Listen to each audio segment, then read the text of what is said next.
నిజాయితీకి గెలుపు కొలమానం కాదు అనుకుందాం. మీ గొప్పతనం ప్రజలు గుర్తించలేకపోతున్నారు. మధ్యలో ఒక మాట సడన్గా చెప్పాల్సి వచ్చింది, అది కూడా చెప్తా. ఒకటే పవన్ కళ్యాణ్ గారు, మీరు నిజంగా ప్రభుత్వాల గురించి, ప్రజల గురించి ఇంత చాలా ఆవేశంగా పాపం ప్రజలు ఇంత కష్టపడుతున్నారు, ఇది చేస్తున్నారు, వాళ్ళని తెగ తినేస్తున్నారు. వెదవల్లారా, మంత్రులారా, సన్నాసులారా, ఎమ్మెల్యేలారా, తిని తిని తిని ఎంత తింటారా మీరు అని కదా అన్నారు. సరే ఓకే, వాళ్ళేం తప్పు చేస్తే మనం పోలీస్ కేసు పెడదాం, సిబిఐకి అప్పచెప్దాం, మరోదానికి అప్పచెప్దాం, కోర్టులో కేసులు పెట్టుకుందాం, అవన్నీ చేద్దాం. ఈలోపు మీరు చేయాల్సింది ఒక పని ఉంది. అంత పెద్ద ప్రజానికాన్ని, అంత పెద్ద ఆంధ్రప్రదేశ్ని మీరు ఎమ్మెల్యే కూడా గెలవలేదు కాబట్టి గబక్కన వెళ్ళిపోయి గబగబా సమస్యలు పరిష్కరించలేరు. కానీ తెలుగు సినిమా పరిశ్రమలో చిన్న చిన్న ప్రాబ్లమ్స్ ఉన్నాయి. అవి మీరు పెద్ద హీరో, మీరు పరిష్కరించగలరు. ఒక్కటే చెప్తా, ఒక అన్యాయం గురించి. అది మీరు గనక, మీరు హీరో, మానవతావాది, ప్రశ్నించే గుణం ఉంది మీకు. ఎన్నెన్నో పుస్తకాలు చదివారు, మీరు చెప్పారు, ప్రపంచంలో ఎన్నెన్నో అన్నారు. ఒకే చోట అన్నారు మీరు ఓ ఫిల్మ్లో, ఆడవాళ్ళ మీద కన్నెత్తి చూస్తే కళ్ళు పీకేస్తా, ఆడవాళ్ళ జోలికి వస్తే తాడ తీస్తా అన్నారు కదా.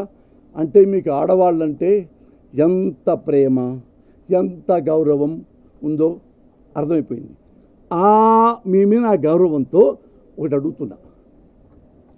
తెలుగు పరిశ్రమకి ఒక పంజాబ్ అమ్మాయి వచ్చింది, కొన్ని వందల కళలతో, 16 ఏళ్ల వయసులో. పంజాబ్ ఆడపిల్ల. తెలుగు వాళ్ళు చాలా మంచివాళ్ళు, తెలుగు సినిమా పరిశ్రమ మంచిది, మమ్మల్ని ఆదరిస్తుంది. నేను కూడా హీరోయిన్ అయిపోవాలని ఆ పిల్ల వచ్చి పాపం ఇక్కడ సినిమాల కోసం ట్రై చేస్తుంది.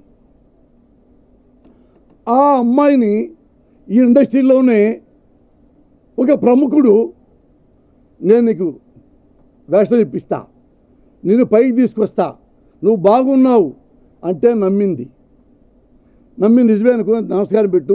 ఆ ప్రముఖుడితో అడుగుతూ వెళ్ళినప్పుడల్లా అడుగుతూ ఉంటే తప్పకుండా నీకు చేరదిస్తా అని ఆ అమ్మాయిని మోసం చేసి, ఆ అమ్మాయి కడుపు చేసి,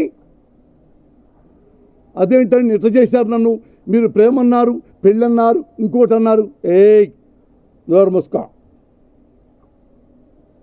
మూసుకో, వ్యాపారం చేయించుకో, ఎప్పుడన్నా రా, ఒక వేషం పడేస్తా, ఇది బయట పెట్టావో కనపడకుండా చేస్తా అని ఆ పంజాబ్ అమ్మాయికి వార్నింగ్ ఇచ్చాడంట.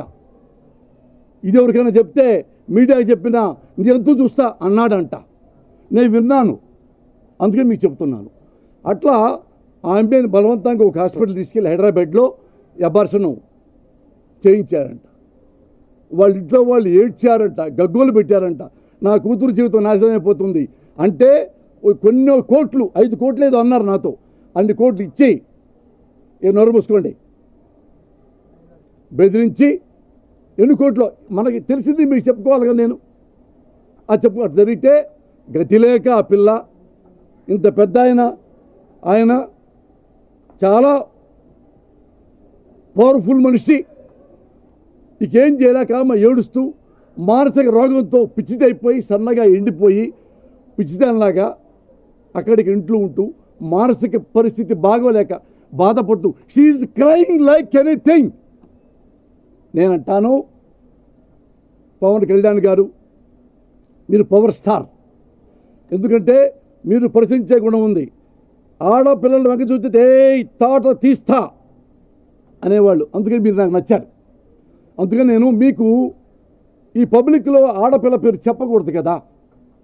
చూడండి, మొన్న ఒక చిన్న పిల్ల మీద రేపు జరిగితే అది చూపించలా మీడియా కూడా చాలా గొప్పగా, ఎందుకంటే చూపించకూడదు. చిన్న పిల్ల, టీవీ చూసేవాళ్ళు తట్టుకోలేరు, చిన్నపిల్లలు చూస్తారు, ఇంకోళ్ళు చూస్తారు, 90 ఏళ్ళ ముసలమ్మలు చూస్తారు, వాళ్ళు తట్టుకోలేరు. ఇంత చిన్నపిల్లన మానభంగం చేశారని చెప్పి అది రెండు కామెంట్ చేసావు, అది వేరే మ్యాటర్.